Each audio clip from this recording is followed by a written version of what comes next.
Hello भाई, मैं आपका मन्नू भाई और आज के लेक्चर में हम ये देखेंगे कि हेडिंग क्या होती है, पैराग्राफ क्या होते हैं और हेडिंग में कितने टाइप्स होते हैं और कौन-कौन से इंपॉर्टेंट होते हैं, हेडिंग कहाँ लगता है, आज हम इस लेक्चर में ये देखेंगे। तो चलिए वीएस कोड में चलते हैं। ये हमने अपना वीएस कोड ओपन कर लिया है। तो हेडिंग होती है वो 6 टाइप की हेडिंग होती है। जो फर्स्ट हेडिंग होती है उसको H1 बोलते हैं, वो सबसे बड़ी हेडिंग होती है। किसी वर्ड को अगर हमें बड़ा दिखाना है तो हम H1 का यूज़ करते हैं। सेकंड होती है H2, ये उससे थोड़ी छोटी होती है, फिर थोड़ी और छोटी है, ये डिक्रीज होती चली जाती है। सबसे छोटी हेडिंग जो होती है वो होती है H6।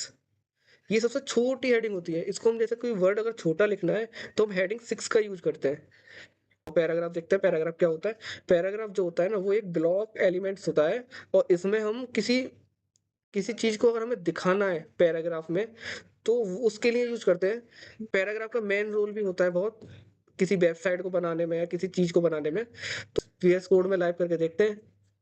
ये हमने ये हमने एचटीएमएल का बेस ओपन कर लिया है। इसको मैं दोबारा बताता हूँ कि कैसे बनता है ये। एचटीएमएल लिख दिया। एचटीएमएल 5 की वजह से इससे बेस बन जाता है। एचटीएमएल 5 जो होता है इसका बेस बन जाता है। ये सबसे अपडेटेड बेस है। एचटीएमएल जो है अभी जो अब जो वर्जन चल रहा है उसका अपडेटेड बेस है ये वाला।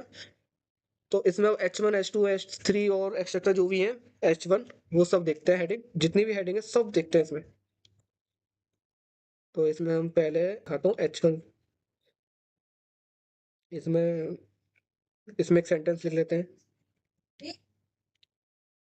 मन्नू भाई लिख दिया है, अब देखना। दिस एंड अब अभी आपको पता नहीं चलेगा कि अभी बड़ा हुआ है नॉर्मली या नहीं हुआ है। जब और एलिमेंट को भी यूज करेंगे ना, जैसे H2 हो गया H3 हो गया, तो आप उससे कंपेयर करके देखना कि हुआ है या नहीं हुआ। मैं सारे एलिमेंट्स लगा देता हूँ फिर आप कंपेयर करना। और चलो देखते हैं। ये हमने सारे H1 H2 सब लिख लिए हमने। 6 तक हेडिंग लिख ली है हमने। तो अब कंपेयर करके दिखाता हूँ कि जो मैंने बताया था, जैसे एच किसी वर्ड को अगर हमें बड़ा दिखाना है तो हम H1 का यूज करते हैं। और हम H6 जो होता है उसको हम सबसे वर्ड को सबसे छोटा दिखाने के लिए यूज करते हैं। और हमारा हमारा जो H4 होता है ना, ये सब मिडिल कहलाते हैं, ना ये छोटा होता जाता है ना ये ज्यादा बड़ा होता है। तो मैं वो रन करके दिखाता हूँ। दिस देख रहे हो, H1, ये H2 है, ये H3 की वजह से हुआ है, ये H4 की वजह से हुआ है, ये H5 की वजह से हुआ है और ये H सबसे स्मॉल जो है H1 और H6 में देख रहे हो कितना डिफरेंस है H1 और H6 में। H6 जो होता है ना सबसे छोटा दिखाने के लिए यूज करते हैं। जैसे किसी एलिमेंट या किसी वर्ड को हमें छोटा दिखाना है तो H6 का यूज करते हैं। H6 मतलब हेडिंग 6, इसके लिए यूज करते हैं। और चलो तो अब पैराग्राफ पे चलते हैं। अब पैराग्राफ देखते हैं। और तो अभी हम देखते हैं पैराग्राफ क्या होता है, पैराग्राफ को देखते हैं।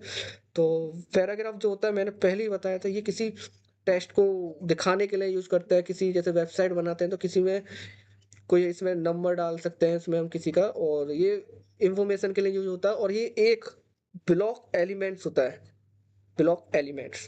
तो मैं पैराग्राफ का एक दिखाता हूँ एक। तो इसको रन करके देखते हैं। ये हमने एक हेडिंग लिख ली है। हम ये कॉमन होता है ये वेबसाइट में, किसी को हमें अगर एग्जांपल देना हो तो हम इसी हेडिंग का यूज कर लेते हैं वैसे कॉमनली हम। और अब इसको रन करके देखते हैं। दिस पैराग्राफ बन रहा है। ये पैराग्राफ के लिए होता है।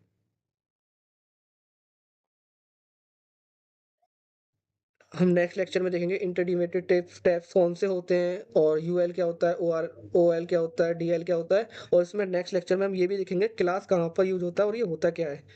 और आईडी भी देखेंगे, आईडी क्या होता है, और यूनिवर्स टैब्स भी देखेंगे। और टैब्स कॉमन टैब्स कौन से होते हैं, जैसे किसी अगर हमने H1 H2 H3 H4 जो भी है, अगर हम इसको एक साथ अगर हम उस पर कलर करना चाहें तो हम किस चीज़ का यूज़ करेंगे वो भी देखेंगे।